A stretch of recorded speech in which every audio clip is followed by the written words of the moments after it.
Yes, hivi ndivyo ambavyo mwanaume anatakiwa kuwa siku zote. Yani muda mfupi tu tayari mimba hiyo imejaa kwa binti ambaye wanamuita mdoli. Sasa hiki ni kitu ambacho watu wengi walitamani kuona kinaweza kutokea. Ndio, watu wengi watakuwa wamefurahi sana, lakini pia kuna mwanamke ambaye anaitwa Sonia. Unafikiri pindi ambapo atapata hizi taarifa za kwamba mdoli ni mjamzito, ni kitu gani ambacho atakwenda kukifanya, ndugu mpenzi mtazamaji?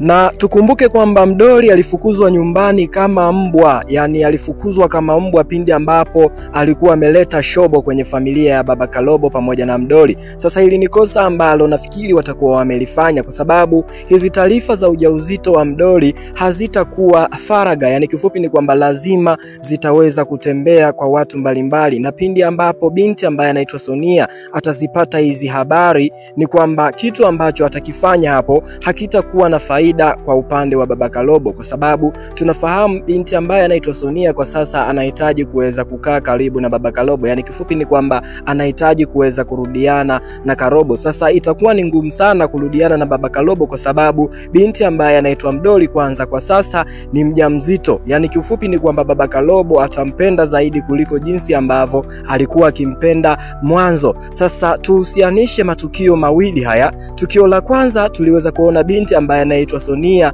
aliweza kufukuzwa kama mbwa na binti ambaye wanamuita Kizibo pamoja na familia nzima ya baba Karobo kwa ujumla. Hii moja kwa moja itakuwa ilimuaffect kisaikolojia, yani kifupi ni kwamba lazima atakuwa anaandaa kitu ambacho kinaitwa kisasi kwa hii familia. Sasa moja kwa moja hiki kisasi kitamuelekea zaidi binti ambaye anaitwa mdoli, kwa sababu kwa sasa amebeba kiumbe tumboni kwake. Sasa ndugu mpenzi mtazamaji, hapa tutaomba msaada kutoka kwa binti ambaye anaitwa Kisoda, yani Kisoda pekee ndiye ambaye ataweza kutoa msaada kwa binti ambaye anaitwa mdoli, ili tatizo hili lisiweze kumkuta, kwa sababu Sonia ni mwanamke ambaye ana tabia ama ana asili ya ushirikina, yani kifupi ni kwamba hawezi kukubali binti ambaye anaitwa mdoli aweze kujifungua huyo mtoto salama, wakati yeye ameteseka na baba Kalobo kwa muda mrefu. Sasa ni kitu gani ambacho kinakwenda kutokea? Tukumbuke kwamba yule mzee,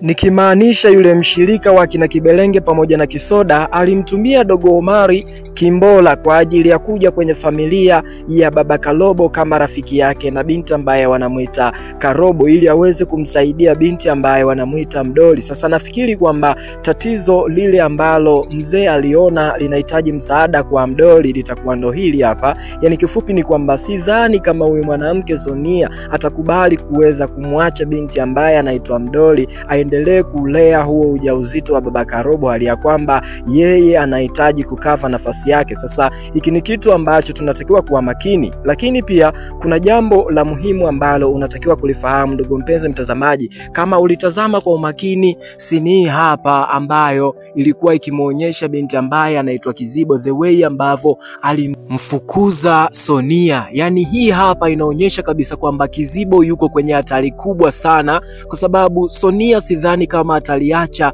lile liweze kuenda hivi, yani kifupi ni kwamba ni lazima atafanya kitu chochote kuweza kumlipizia kisasi binti ambaye anaitwa Kizibo. Hivyo sasa kitu ambacho kinatakiwa hapo ni kwamba baba Kalobo anatakiwa kuchekecha akili yake, yani kifupi ni kwamba kwa kuwa anamjua sana mke wake Sonia, anaijua tabia yake, anatakiwa kufanya kitu hapo kuweza kunusuru maisha ya mwanamke wake mdoli pamoja na dada yake, kwa sababu kitendo ambacho Kizibo ameweza kukifanya kwa kweli kilikuwa ni kitendo kizuri, lakini ukijaribu kuangalia ni kwamba kitakuwa na madhara makubwa sana hapo baadaye kwa upande wake yeye pamoja na mdoli. Yani watu ambao watadhurika sana kutokana na maneno ya kashfa, maneno ya dharau na maneno ya kuumiza sio baba Karobo, bali watakaodhurika sana ni ndugu zake hao, nikimaanisha kwamba mke wake mdoli pamoja na mdogo wake Kizibo. Sasa kitu ambacho tunatakiwa kukijua na ni kitu ambacho ningependa tukizungumzie zaidi, kwanza kabisa tumpe hongera binti ambaye anaitwa mdoli kwa kuweza kubeba kiumbe cha baba Karobo, lakini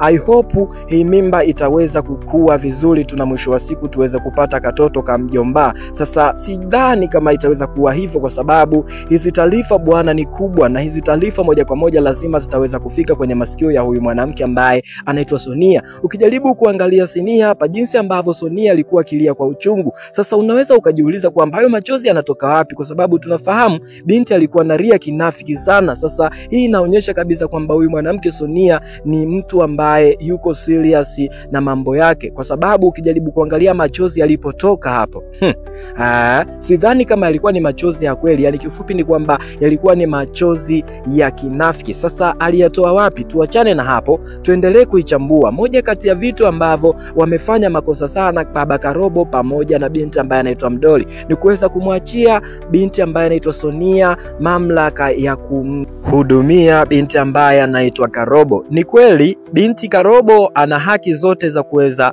kuongea na mama yake, kutoka na mama yake out, lakini mama yake je, amekubali kabisa kubadilika? Yani nikimaanisha kwamba mama Karobo amekubali kuwa yule mama wa zamani kabla majanga hayajamkuta baba Karobo, nikimaanisha kwamba ataweza kumtekea mtoto wake, ama ana plani ipi? Kwa sababu tunafahamu Sonia ni mwanamke ambaye anapenda kuigiza, yani kiufupi ni kwamba yuko vizuri kwenye kuigiza. Sasa mtoto Karobo amepelekwa na Sonia huko, sijui anaenda wapi, huko bichi, atarudishwa hiyo Jumapili. Maana yake amepewa masharti kwamba anatakiwa mrudishe Jumapili kwa ajili ya maandalizi ya kwenda Jumatatu shule. Je, atamrudisha? Sasa kitu kiko hivi, ni kwamba Sonia anahitaji kujiweka karibu na Karobo ili aweze kumpata baba Karobo. Yani kifupi ni kwamba Karobo ndiye mwenye kuwaunganisha baba Karobo pamoja na Sonia. Sasa hii ni plani ambayo Sonia anaitumia, na ndio maana kwa sasa ameanza kumpenda sana binti yake ambaye anaitwa Karobo. Kiufupi ni kwamba hana mapenzi ya kweli, anachokitaka ni kuweza kumtumia Karobo kuweza kufanikisha mambo yake ya kuwa karibu na baba Karobo. Haya yote 9, 10. Sasa tuachane na hayo yote ambayo yamepita. Sasa tuchambue hii scene hapa ambayo inaonyesha jinsi ambavyo hawa vijana wanavyokwenda kuwa maadui muda si mrefu, kutokana na kwamba ukijaribu kuangalia maneno ambayo dogo ambayo wanamwita Fashion amemjibu Mr. Rufa, nafikiri kwamba yatakuja kumgharimu baadaye, kwa sababu Rufa sidhani kama atakuwa amefurahia hiki kitendo. Sasa nikwambie hapa ni ama